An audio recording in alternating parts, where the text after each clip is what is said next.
Jyuratodus is one of the earlier monsters you can encounter in Monster Hunter World. He is a PC wyvern who spits mud and swims around in the water.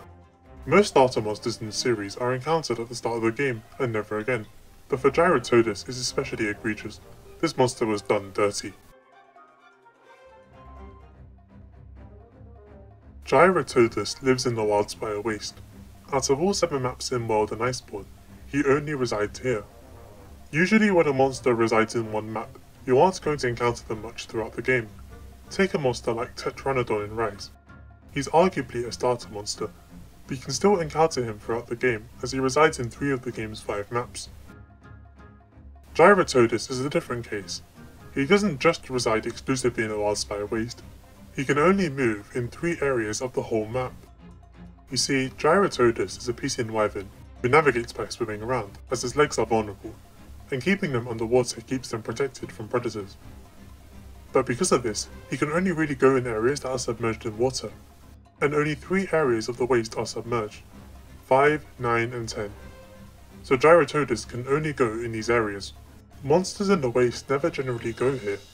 They'll fight in the northern and the western areas of the map, and maybe sometimes they'll hang out in 5. So even if Jyuratodus is present on the quest, he can't invade or do anything threatening, and you won't ever encounter him while fighting others on the map. He can't even appear in the guiding lands either, as there is no water to accommodate him. The only reason to fight Jyuratodus is that he's the only monster who gives water weapons. So you do have incentive to fight him, especially after Lunastra was released for the game, with the ability to spread fire puddles that could only be negated by water weapons. So he does have some value. The biggest problem with Jyuratodus is that he's pathetic. Throughout the fight he's a massive punching bag who does nothing but get flinched and staggered. I know he's a beginner monster, I don't expect him to be as hard as Tigrex, but I do expect him to put up a fight. He moves around the water very slow. Even with your movement speed reduced, you can run circles around him in his own turf. He doesn't have many attacks. He can spit mud balls that reduce your movement slightly, zoom at you a bit, very slowly bite you. He does have an attack where he submerges himself and then dives in the air to catch you, but it's probably the only threatening attack he has. You might think I'm being a little too harsh on him. He is only a beginner monster after all. But I'm going to compare him to another monster, Tetranodon from Rise. He too is encountered very early in the game, but he has a wide attack variety.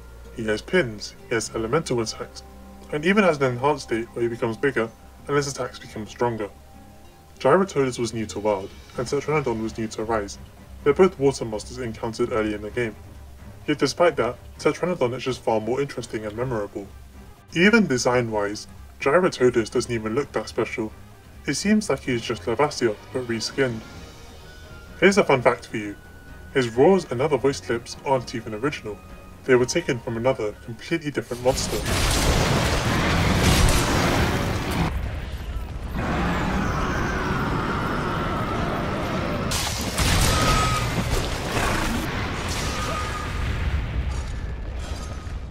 To summarize, Jyuratodus is worthless. In World, he is the only monster that gives water weapons, and in Iceborne, he can't even be encountered in the endgame map, the Guiding Lands. He was brought back to Rise. Is he improved there? In this game, he is high rank exclusive, which was a massive surprise for me. Why is one of the most boring, forgettable world monsters not only high rank exclusive, but an urgent quest of all things? I soon discovered why. In this game, Jyuratodus resides exclusively in one map again, and that is the Flooded Forest. This is different from his situation in Wild, however. Compared to the Wildspire Waste, most of the Flooded Forest is in fact flooded. There is water everywhere, so Jyuratodus can go pretty much wherever he wants. When engaging combat with him, you realise things are going to be very different this time. He has natural roar this time, and it's an original sound as far as I can tell. The roar actually stuns you, which makes Jyuratodus come across much more threatening in this game, as only harder monsters have roars that stun you generally. Water in Rise isn't deep and doesn't slow you down anymore, but Jyuratodus makes up for this by being much faster in his movement. His attacks, his swim and run speed, they're much faster than they were in Wild, so as a result he's much more dangerous. One problem with World Jyuratodus is that he spends the entire fight being a punching bag. He constantly staggers and gets knocked over. This isn't the case in Rise, because on top of being faster and stronger, doing enough damage to get him out of the water simply has him stand up, when in World it was a guaranteed knockdown. He has a few new attacks, like a hip check, as well as an attack where he repositions himself and shoots at you a few times. His existing attacks have been altered too. Whenever he does his mud shots, they're now triple. When he performs his dive attack, mud goes everywhere, to catch people off guard who might not have been hit by the dive itself. Generally his moveset flows together much better, and he likes to combo different moves now. This makes the fight far more engaging than it was in World, where it felt like you were just hitting him as he flailed around on the ground.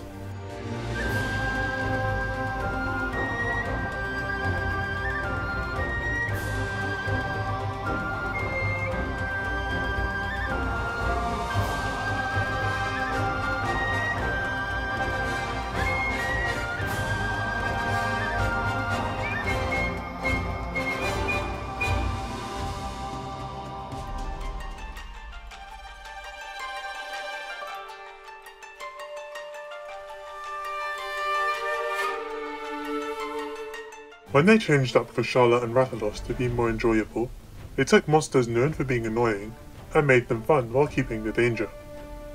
But in the case of Jyuratodus, they arguably did more. They took the most forgettable, low-tier, worthless monster of World and made him a formidable mid-tier. While he isn't a Tigrex or a Zenova, he is much more fun than he was in World, and also stronger and engaging. They truly did him justice in this game, and I think that's something worth talking about. If you enjoyed this video, I'd very much appreciate it if you liked and shared it. If you would like to see more, remember to subscribe. Thanks for watching.